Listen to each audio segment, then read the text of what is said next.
वो टोपी लगा करके जाली वाली की जाली वाली टोपी भी कहीं ना कहीं थी। बस ऋषि दयानंद के प्रवचन को सुना, बड़ा प्रभावित हुआ। बोले आप हैं तो काफिर। कौन जी काफिर? कौन है? जो इस्लाम पर ईमान ना लाए वो काफिर। बोले हैं तो आप काफिर, लेकिन महात्मा जी आप कमाल करते हैं, बात हमारे मत के अनुकूल करते। बस एक काम करो, आपको मैंने सुना है, बड़े ध्यान से सुना है, बस एक काम हम पर भी एक कृपा करो, तो हम लोगों को भी उपदेश दो। ऋषि ने कहा सन्यासी का काम ही उपदेश देना, चल मैं तुझे चलता हूं, तेरे साथ चलता हूं। मौलवी लेकर के गया, सूचना दे दी, समय पर सभी उपस्थित हो गए। ऋषि दयानंद ने उनके बीच में जाकर के प्रवचन किया। सत्य कहने का साहस भी तो होना चाहिए। ऋषि दयानंद अपना प्रवचन प्रारंभ करते हुए संबोधन के बाद में कहते हैं, देखो कुरान खुदाई पुस्तक नहीं हो सकता। इतनी बात कहने की हिम्मत है किसी की? बस फतवा जारी होगा। क्यों जी? तन सर से जुदा, तन सर से जुदा। हुए हैं यहाँ पर मथुरा में क्या हुआ? उस एक नौजवान का कितने ऐसे हुए?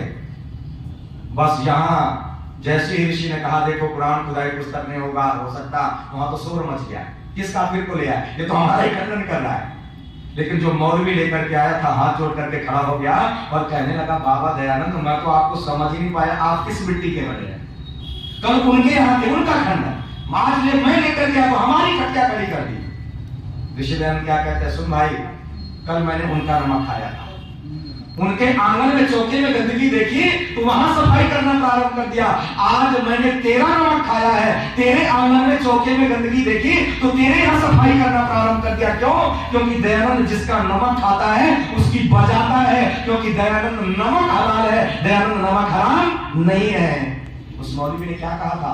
कितना प्रभाव ऋषि दयानंद के प्रवचन का पड़ा था।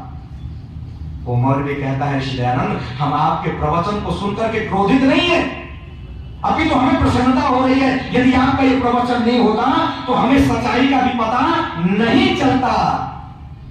और उसी दिन उस मौलवी ने अपने घर के दरवाजे याद रखना आर्य समाज के लिए खोल दिए।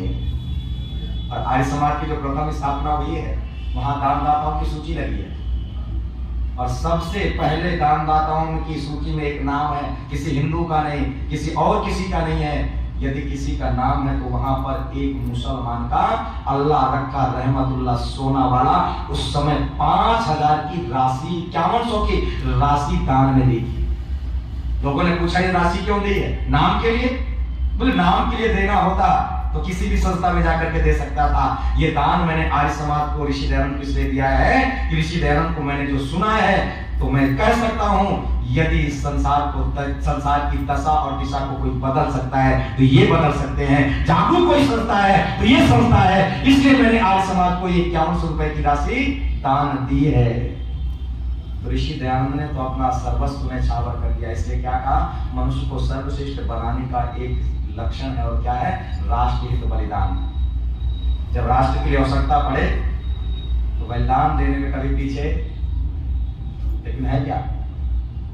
यदि उस दिन कश्मीर में जब भग रहे थे घर छोड़ करके, लोगों ने पत्थर और लठ उठा करके सामने खड़े हो जाते तो मुट्ठी भर लोग थे तो उनका कुछ बनने वाला नहीं था। लेकिन कहां छोड़ोगे?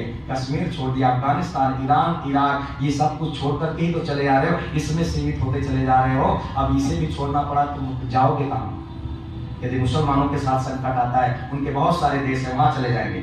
ईसाइयों के साथ संकट आता है, इस देश को छोड़कर उनके पास बहुत सारे देश है, वहां जाकर के बस जाएंगे। तुम्हारे पास क्या है? यदि तुमसे कह दिया जाए भारत छोड़ करके जाओ तो तुम्हारे पास रहने के लिए कहीं स्थान है क्या?